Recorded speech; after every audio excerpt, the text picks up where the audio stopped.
কোন ব্রাহ্মণ করলো লক্ষ্মী পুজো? এ আবার কীরকম ব্রাহ্মণ? জানতে হলে ভিডিওটা কিন্তু পুরোটা দেখতে হবে তোমাদেরকে। চলো তাহলে শুরু করা যাক। ওয়েলকাম টু পিওর দুনিয়ায়। আশা করি তোমরা সবাই ভালো আছো, আমিও খুব ভালো আছি।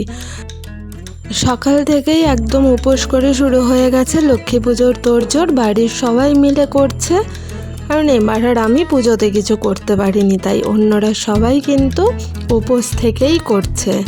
এদিকে খয়ে গুড় দেওয়া হচ্ছে, ওইদিকে তিলের নাড়ু করা হয়েছে, নারকেলের নাড়ু করা হয়েছে। আর তিলের নাড়ু করতে গিয়ে তো অন্য রকম ব্যাপার হয়ে গেছে, মানে নাড়ুর পাকটা কম হয়ে গেছে আর তিলগুলো খুলে যাচ্ছিল। আর দেখো এদিকে ইনি নাকি উপোস করছে, মানে এইটুকু খেয়ে দেয়ে নাকি উপোস থাকাই যায়, কি আর বলা যাবে। তাও যে কাজ করেছে এটাই অনেক। তো সব কমপ্লিট হয়ে গেছে গোছানো। আলপনাটাও কিন্তু ভাই দিয়েছে, মানে ও এত সুন্দর দিতে পারে।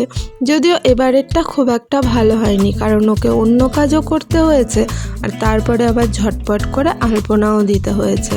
তো পুজোর এই যে ডেকোরেশনটা দেখতে পাচ্ছ, এটা কিন্তু পুরোটাই ভাইয়ের কৃতিত্ব, মানে ওই এত সুন্দর করে সাজিয়েছে।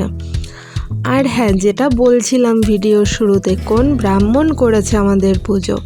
আমাদের বাড়িতে কিন্তু কোনো ব্রাহ্মণ আসেনি। এই যে আমাদের বাড়ির ছোট ব্রাহ্মণ, মানে দেখতেই পাচ্ছ তোমরা, ভাই পুজো করেছে। নিজের বাড়ির পুজো নিজেরাই করা যায়। তোমরাও আমাকে কমেন্ট করে জানাও কারা কারা এটা মনে করো যে লক্ষ্মী পুজো নিজের বাড়ির পুজো, যেটা নিজেরাই করা যায়, কোনো ব্রাহ্মণের দরকার হয় না।